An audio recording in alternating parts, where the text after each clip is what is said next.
大家好，我是地大仙。这只刀胸原始灰玄凤体重已经降到了非常危险的水平，昨天和前天都是48克。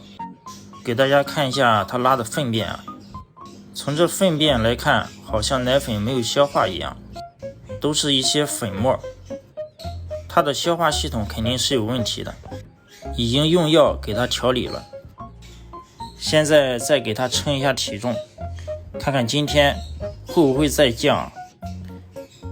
把它拿出来称一下吧，摸起来好瘦。我不会吧，46、47，吓死我了。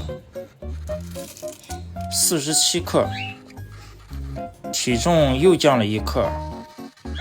这2天我已经把喂奶的次数由3次增加到了4次。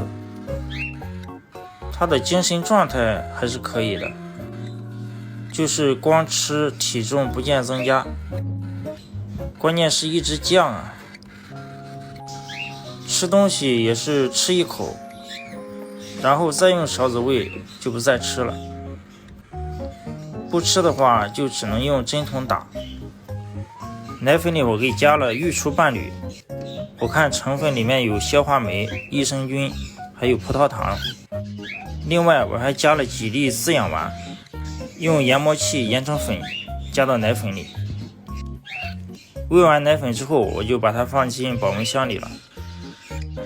肠道有问题，消化吸收肯定不好。另外我还怀疑我用的奶粉是不是有问题。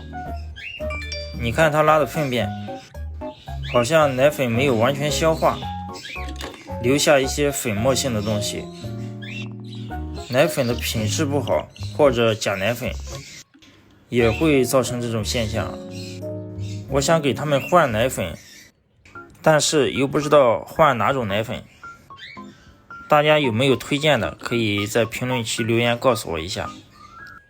我在网上看见有人说这个阶段需要用高脂的奶粉了，这个咱也不懂，也不知道什么样的奶粉是高脂奶粉。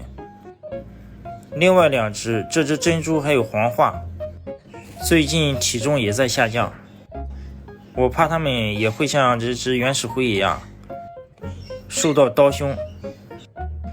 3只全这样，我就愈发觉得应该是奶粉的问题。我觉得现在有必要先给他们换一种奶粉，先试试看。时间还是比较紧迫的，如果体重一直下降，那就很危险了。今天再喂他们1天，到明天再看一下他们的体重。这期视频就先拍到这里了，我们明天再来看吧。